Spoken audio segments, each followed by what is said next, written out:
नमस्कार दोस्तों, मेरा नाम है विशाल शामनानी और आज बात करते हैं हम जीएस के महत्वपूर्ण प्रश्नों की 2020 एग्जाम्स के लिए। ये हमारा भाग है 31वां। तो चलिए शुरुआत करते हैं 321वें क्वेश्चन से कि निम्नलिखित में से किसने क्रांतिकारियों के संगठन अभिनव भारत को संगठित किया था?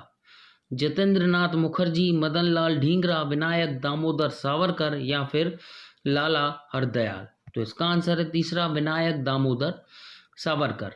अभिनव भारत एक क्रांतिकारी संगठन था जिसकी स्थापना 1904 में विनायक दामोदर सावरकर ने लंदन में की थी। उन्हें वीर सावरकर भी कहा जाता है या वीर सावरकर के नाम से भी जाना जाता है। अब बात करते हैं हम 322वें प्रश्न की कि सर क्रीक विवाद किन दो देशों के मध्य है? भारत पाकिस्तान, अफगानिस्तान पाकिस्तान, चीन भारत या फिर भारत बांग्लादेश। तो इसका आंसर है first, Bharat Pakistan. Sir creek Bharat और पाकिस्तान के मध्य एक सीमा विवाद है। सर क्रीक जो है ये गुजरात से लगी पाकिस्तान की सीमा पर स्थित है, जिस पर पाकिस्तान अपना दावा प्रस्तुत करता है और इसकी लंबाई लगभग 96 किलोमीटर है। अब बात करते हैं 323वें प्रश्न की कि नागार्जुन सागर बांध भारत के किस राज्य में स्थित है? तमिलनाडु, आंध्र प्रदेश, कर्नाटक या फिर उड़ीसा। तो इसका आंसर है सेकंड, आंध्र प्रदेश।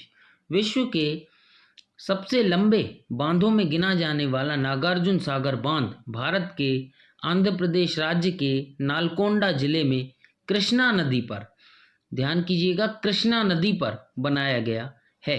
इस बांध की कुल लंबाई लगभग 1450 मीटर है।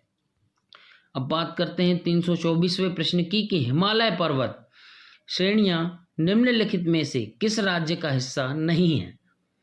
उत्तराखंड, उत्तर प्रदेश, सिक्किम या फिर हिमाचल प्रदेश। तो इसका आंसर है सेकंड, उत्तर प्रदेश। हिमालय पर्वत श्रेणियां उत्तर प्रदेश में नहीं है, जबकि जम्मू एवं कश्मीर, हिमाचल प्रदेश, उत्तराखंड, सिक्किम तथा अरुणाचल प्रदेश में हिमालय की पर्वत श्रेणियां फैली हुई हैं। अब बात करते हैं 325वें प्रश्न की कि भारत में ग्रीष्मकालीन मानसून के प्रवाह की सामान्य दिशा कौन सी है? दक्षिण से उत्तर, दक्षिण पश्चिम से दक्षिण पूर्व, दक्षिण पूर्व से दक्षिण पश्चिम या फिर दक्षिण पश्चिम से उत्तर पूर्व। तो इसका आंसर है तीसरा, दक्षिण पूर्व से दक्षिण पश्चिम।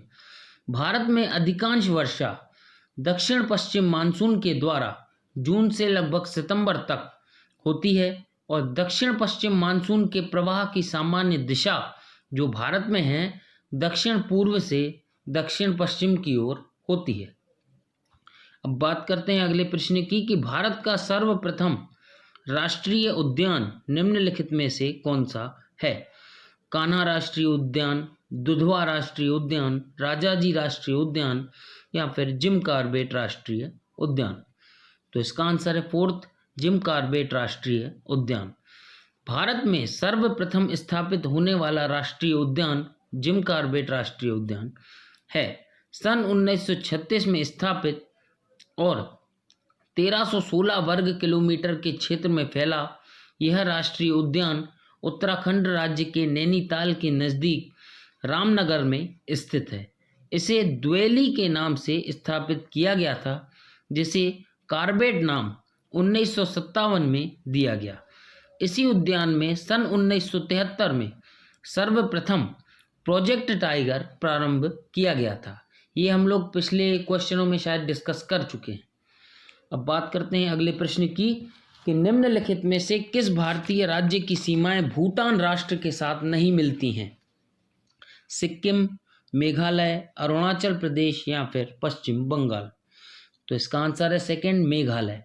भूटान की सीमा को छूने वाले भारतीय राज्य हैं सिक्किम, पश्चिम बंगाल, असम और अरुणाचल प्रदेश। अतः मेघालय की सीमा भूटान के साथ नहीं मिलती है। अब बात करते हैं अगले प्रश्न की कि अलास्का निम्न में से किस देश का हिस्सा है? ग्रीनलैंड, यूएसए, कनाडा या फिर रशिया। तो इसका आंसर है सेकेंड यूएसए, संयुक्त राज्य अमेरिका। अलास्का संयुक्त राज्य अमेरिका का एक राज्य है जो क्षेत्रफल की दृष्टि से अमेरिका का सबसे बड़ा राज्य है। इसे अमेरिका ने मार्च 1867 में रूस से खरीदा था। क्या किया था? रूस से खरीदा था। अब चलते हैं 329वें प्रश्न की ओर कि एंडीज पर्वत श्रेणी निम्नलिखित में से किस महाद्वीप में स्थित है? ऑस्ट्रेलिया, यूरोप, दक्षिण अमेरिका या फिर उत्तर अमेरिका? तो इसका आंसर है तीसरा, दक्षिण अमेरिका। विश्व की सबसे लंबी पर्वत श्रेणी के रूप में विख्यात एंडीज पर्वत श्रेणी दक्षिण अमेरिका के पश्चिमी तट पर उत्तर से दक्षिण की ओर फैली हुई है। अब बात करते हैं अगले प्रश्न की कि भूमध्य रेखा निम्नलिखित में से किस देश से होकर नहीं गुजरती है? केन्या, मैक्सिको, इंडोनेशिया या फिर ब्राज़ील? तो इसका आंसर है सेकेंड, मैक्सिको। भूमध्य रेखा दक्षिण पूर्व एशिया, अफ्रीका तथा दक्षिण अमेरिका महाद्वीप के उत्तरी भाग से पूर्व से पश्चिम की ओर गुजरती है, जिसके अंतर्गत केन्या, इंडोनेशिया तथा ब्राज़ील भी आते हैं। लेकिन उत्तर अमेरिका महाद्वीप में स्थित मैक्सिको नहीं आता, अर्थात मैक्सिको से भूमध्य रेखा नहीं गुजरती है। अब बात करते हैं आज के आखिरी प्रश्न की कि निम्नलिखित में से कौन सा शहर नहरों का शहर कहलाता है? एम्स्टर्डम, रोम, वेनिस या फिर एथेंस? तो इसका आंसर है तीसरा, वेनिस। इटली का प्रसिद्ध शहर वेनिस को नहरों का शहर कहा जाता है। उल्लेखनीय है कि वेनिस शहर के 118 द्वीपों को विभिन्न नहरों के द्वारा आपस में जोड़ा गया है। इसी कारण इसे नहरों का शहर कहा गया है। तो आज का वीडियो हम करते हैं यहीं समाप्त। वीडियो पसंद आए तो कृपया लाइक करें, शेयर करें और हमारे चैनल को सब्सक्राइब करना मत भूलिए। Thank you.